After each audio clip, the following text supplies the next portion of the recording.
Hello, everyone. This is Suzanne at the Gospel Truth. Welcome back. I'm so glad that you're enjoying the study of Revelation as much as I am. I must admit that yesterday's lesson on the 8 points, 8 signs, the law of lawlessness is near. After I got done with that study, and I got thinking about it throughout the evening, I got a very distressed spirit within me, and I couldn't shake it. I had a heaviness in my heart, a sadness that these horrible things must happen before the Lord comes again. And it just was such a horrible feeling. And then I just, told the Lord, just hold me. I'm so discomforted by that. I'm not afraid. I'm not fearful. But it's disturbing. But these things must come to pass before the end times come. And that makes me want to be all the ready and be joyful in spirit that I am not going to be here when these terrible things happen. I will see the beginning of things. We may experience part of it before the rapture, but take heart, keep faith alive and hope alive, because we're going to find out at the end of Revelation, we win. It's over. No more tears, no more crying.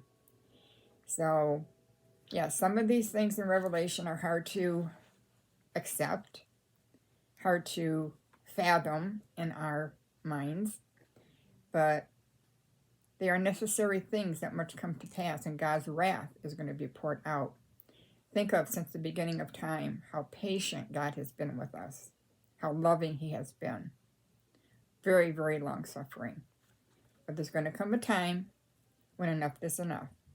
Remember when we used to correct our own children, and it got to a certain point where enough is enough, and out came that paddle, and we had to discipline them to teach them valuable lessons.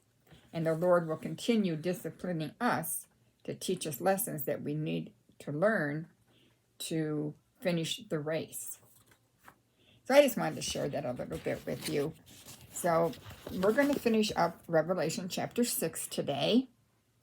And I'm going to find my notes.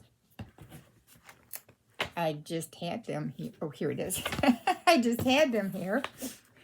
All right, the sixth seal. This is by a man named Richard T. Rittenbog. It's Forerunner, Prophecy Watch, December 2024. This is something he wrote. I put the link to this article that he wrote on Revelation 6, 12 through 17 in the drop-down box below. Let's look at Revelation chapter 6, 12 through 17. I looked when he opened the sixth seal, and behold, there was a great earthquake, and the sun became black as sackcloth of hair, and the moon became like blood, and the stars of heaven fell to the earth, as a fig tree drops its late figs when it's shaken by a mighty wind. Then the sky receded as a scroll when it is rolled up, and every mountain and island was moved out of its place.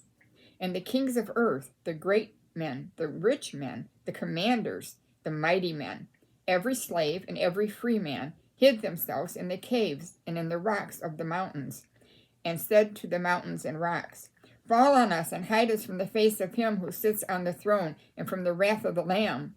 For the great day of his wrath has come, and who is able to stand? Among astronomy buffs, mid-November of each year brings the potential for an exciting and spectacular display in the heavens. The famous Leonid meteor shower, which in recent years has far outdone summer's Perseids shower for oohs and ahs. During a typical meteor shower, a person can expect to see only 5 to 10 falling stars per hour, even in a dark country location. In 1966, however, stunned observers of the Leonid shower estimated a peak rate of 100,000 meteors per hour, a rate rightly determined a meteor storm. In contrast, Joe Rowe, night sky columnist at space.com, writes in Drizzle of Shooting Stars Expected Friday Morning. That was November 12, 2024.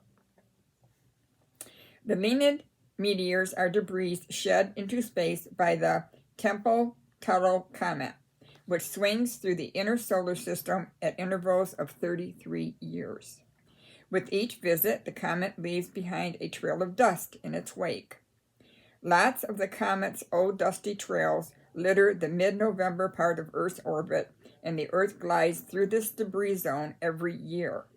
Occasionally, we'll pass directly through an unusually concentrated dust trail, or firmament, which can spark a meteor storm resulting in thousands of meteors per hour. That's what happened in 1999, 2001, and 2002. Since the Tempel-Tuttle comet passed in the sun in 1998, it was in those years immediately following its passage that the Leonids put on their best show. But now the comet and its dense trails of dust have all receded far beyond Earth and orbit and back into the outer regions of the solar system. So the odds are that there is little, if any, chance of any unusual meteor activity. Mankind has always been fascinated with, with the heavens, their beauties, their mysteries, their movements, and their surprises. Early on in man's history, after years of observation and record keeping, the learned discovered that, with certain exceptions, the movements of the heavenly bodies could be predicted, as could phenomena like eclipses, comets, and meteor showers. To them, what occurred in the dark canvas of space revealed creation's design, order, and perfection. As David wrote, the heavens declare the glory of God, and the firmament shows his handiwork. Psalms 19:1. Despite the rational scientific understanding of most celestial happenings, sudden changes in the normally placid, smoothing nighttime sky can cause wonder and even panic. Comets, long thought to port in world-changing events, have been known to ignite terrors in suspicious people. Eclipses of the sun can spur the unenlightened to believe the end of the world has come, as can a bloody moon. From earliest times, men and women perverted even the regular movements of heavenly bodies into astrology, and millions still consult their daily readings. God warns, do not learn the way of the Gentiles. Do not be dismayed at the signs of the heaven, for the Gentiles are dismayed by them. Jeremiah 10:2. Yet God himself uses heavenly phenomenon as signs of momentous events. Perhaps the most famous is the Star of Bethlehem, which guided the wise men into their audience with the young king of the Jews. Though this star was most likely an angel standing as a beacon for the Magi to follow, many have postulated natural explanations such as comets and supernova. The 9th plague of Egypt, Joshua's long day, Hezekiah's sundial, and the darkness during Jesus' crucifixion, all involved aberrations of expected solar behavior. All signaled major movements in God's plan. This is key here. Major movements in God's plan. God has always had a plan right from the beginning. He knew what mankind was going to do even before he created him. But God, as I've said before, is long-suffering. He doesn't want any to perish, but to come to the knowledge of the truth. We have to watch for these signaled major movements in God's plan and be aware of them. The 6th seal also involves heavenly bodies doing the unexpected. The sun darkens, the moon turns blood red, the stars fall, and the sky itself rolls up like a scroll. Not only do these things terrify cosmic wonders, signal the beginning of each day of the Lord, but they, like the previous 5 seals, also serve as judgments against sinful mankind on planet Earth. Earthquakes, heaven shakes. Unlike the other 5 seals, the text of the 6th seal is straightforward and uncomplicated. Only a few of the details in the description require more than a brief comment and explanation. Far more important to understanding this seal as a judgment is the effect the signs have on the people of Earth. The seal opens with a great earthquake, a common indicator of God's appearing, working out his purpose.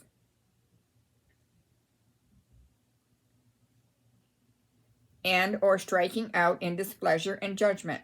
In terms of anger and punishment, God caused an earthquake to open the ground in the wilderness and swallow Korah and his fellow rebels. In Psalms 18:7, David writes, "Then the earth shook and trembled. The foundation of the hills also quaked and were shaken, because he was angry." God prophesies in Isaiah, "I will punish the world for its evil, and the wicked for their iniquity.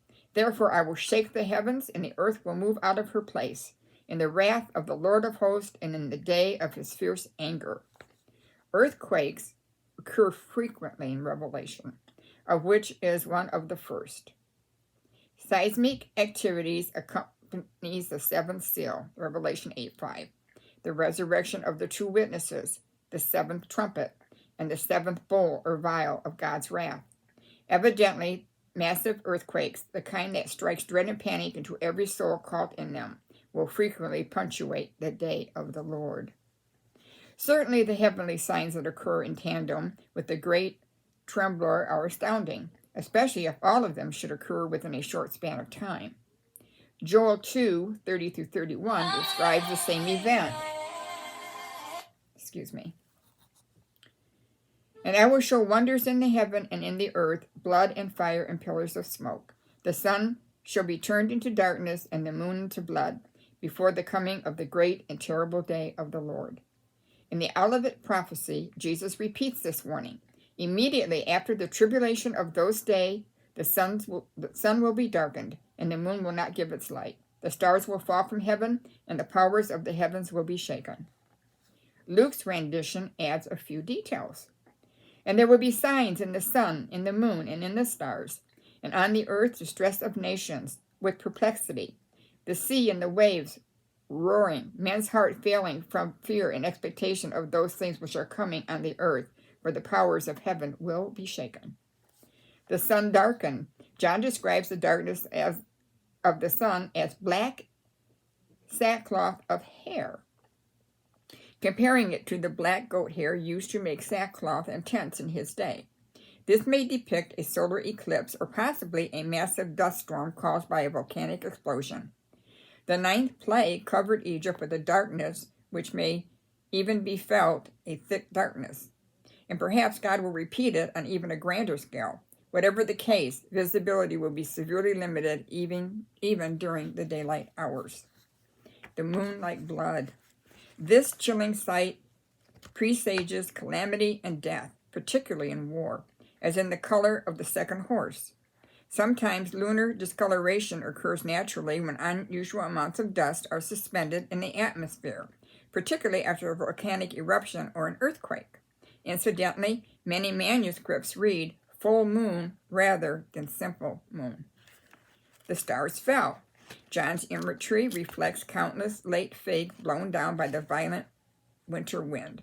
This seems most likely to predict a meteor shower of immense proportions, possibly containing larger than normal meteorites, thus increasing the effect and making it seem as if the stars themselves are falling.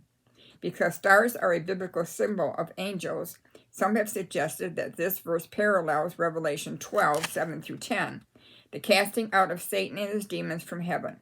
However, for this to have any credence, the concurrent celestial events must also be taken symbolically. The sky recedes. Of these 4 wonders, this event is the most puzzling. The apostle compares it to a scroll rolling up, or we might think of it in the terms of opening a spring-loaded window blind. Joseph A. Sess, in his apocalyptic exposition of the book of Revelation, comments, great, massive, rotary motion in the whole visible expanse is signified as if it were folding itself up to pass away forever. Perhaps John saw clouds building to thunderheads, rolling and flying at breakneck speed across the expanse of the sky. Such turbulence could make an observer on the ground think the sky was splitting apart. Isaiah 34:4 describes the day of the Lord similar. The mountains and the islands move. As a result of the great convulsion of the earth, massive land transformations occur, shifting mountains on land and undersea. Obviously, such a violent shaking will create unprecedented destruction and loss of life. As a conclusion of the six seals disturbances, this displacement of terra firma is the calamity that most terrifies earth inhabitants. Suddenly, nothing is stable, not even on the earth under their feet. Now, all these things happening would be very frightening and very terrifying. Everything is falling apart. We have read of great tsunamis, great earthquakes. We have forests burning down, horrific thunderstorms and hurricanes. Well, finally, God has their attention. Wow. Took all that to get their attention. That's a lot. Fall on us. The effect of these cosmic signs from God is to produce terror in Earth's populace, triggering humanity's strong drive to preserve itself. Despite mountains moving, men and women of every origin, status, and creed, from king to slave, flee for the caves under the mountains in a vain attempt to hide themselves from God. This is reminiscent of Isaiah 2:19, a prophecy of the day of the Lord. They shall go into the holes of the rock and into the caves of the earth, from the terror of the Lord and the glory of his majesty, when he arises to shaking the earth mightily. John sees these fearful people speaking to the mountains and rocks, commanding them to hide from them, from the sight of God and the Father, and from the wrath of the Lamb. Their cry, "Fall on us," is not a death wish or a suicidal means to avoid God's judgment, but a hope that the mountains will cover and conceal them. Fall on us and hide us is typical. Hebrew parallelism, as can be seen from an Old Testament parallel in which Israelites shall say to the mountains, "Cover us," and to the hills, "Fall on us." It is somewhat startling that earth sinners correctly identify these catastrophic events as evidences of God's wrath. We are used to them being termed natural disasters, in no way a result of God's intervention in humanity's affairs. Yet at this time, these cataclysmic signs are indeed acts of God, and men know it. Such a succession of disturbances can be nothing other than divine anger. Divine anger. Justified anger. Furthermore, people seek to be out of sight, out of mind to both the Father, him who sits on the throne, and the Lamb, Jesus Christ. Often the phrase, face him, face of him, face of God, or face of the Lord suggests being in his presence. However, it can also imply being under the judgment of an angry God. Obviously, the latter idea fits this. Initially, it seems incourious to pair wrath with of the Lamb, but it makes perfect sense on two levels. First, Lamb is only one title of this complex individual, Jesus Christ, who is not a cute, cuddly little lamb. As the Johnny Cash song, "A Boy Named Sue," relates, a person's name cannot describe his entire personality, and one may rule the day he made the assumption it could. The same Jesus Christ who took little children in his arms and blessed them also made a whip of cords and angrily drove the money changers from God's temple. Second, it pertains to Christ. The Lamb represents a sacrificial Redeemer, one who gave his life to buy back others who had been enslaved. The meaning of the symbol contemplates not only the force of character it would take to perform such a selfless act, but also the position of mastery to which it elevated him due to its success. In other words, the imagery of the Lamb contains both the suffering servant and the exalted Lord and Judge of all. Who's able to stand through all this? Who's able to stand? Revelation 6:17. For the great day of their wrath has come, and who is able to stand? This is a plain statement of truth followed by a rhetorical question. The sixth seal announces is unmistakable statement of truth followed by a rhetorical question. The sixth seal announces it is an unmistakable fashion that the great day of the Lord is near. It's near and hastening quickly. The prophet Joel describes this. Blow the trumpet in Zion and sound the alarm in my holy mountain. Let all the inhabitants of the land tremble. For the day of the Lord is coming, for it's at hand. A day of darkness and gloominess. A day of clouds and thick darkness. Like the morning clouds spread over the mountains. The earth quakes before them, the heaven trembles, and the sun and moon grow dark, and the stars diminish their brightness. The Lord gives voice before his army, for his camp is very great, for strong is the one who executes his word. For the day of the Lord is great and very terrible, who can endure it? The question is, who will survive it? Who will pass God's judgment? The answer seems to be no one, but there is hope, as Joel instructs. Now therefore, says the Lord, turn to me with all your heart, with fasting, with weeping, and with mourning. So rend your heart and not your garments. Return to the Lord your God, for he is gracious and merciful, slow to anger, and of great kindness, and he relents from doing harm. Who knows if he will turn and relent and leave a blessing behind him? Jesus gave his answer in Luke. Watch therefore and pray always that you may be counted worthy to escape these things that will come to pass, and to stand before the Son of Man. We must be alert and prepared for what may, and the most important part, we must be alert and prepared for what may come. And the most important part of our preparation is the strengthening of a relationship with the Father and the Son through prayer, study, meditation, and obedience to his instructions. This is the only means to escape God's wrath. Gather yourselves together, yes, gather together, O undesirable nation, before the decree is issued, or the day passes like chaff, before the Lord's fierce anger comes upon you, before the day of the Lord's anger comes upon you. Seek the Lord, all ye meek of the earth, who have upheld his justice. Seek righteousness, seek humility. It may be that you will be hidden in the day of the Lord's anger. If we wish to avoid the coming stern and destructive judgment of God on mankind, there is no time like the present to seek his face. I want to read Psalms 105, verse 1 through 5. Oh, give thanks to the Lord. Call upon his name. Make known his deeds among his people. Sing to him. Sing psalms to him. Talk of all his wondrous works. Glory in his holy name. Let the hearts of those rejoice who seek the Lord. Seek the Lord and his strength. Seek his face forevermore. Remember his marvelous works which he has done, his wonders and the judgments of his mouth. Amen. Did you ever have a day where it started out sunny and bright, and then all of a sudden by 2 o'clock in the afternoon, everything turns dark? You have to turn your lights on in your house because it got so dark. And menacing clouds are starting to form. It's an uneasy feeling, isn't it? How much more unsettling will be the things that are going to be happening. But as faithful Christians, God will save his people. And that is why it is always right to have our minds transformed daily. We study our scriptures. We gather together to encourage one another and know that God's judgment will not fall upon us if we remain faithful to his word. All right, I knew that was a little bit long today. Next time we will start in chapter 7.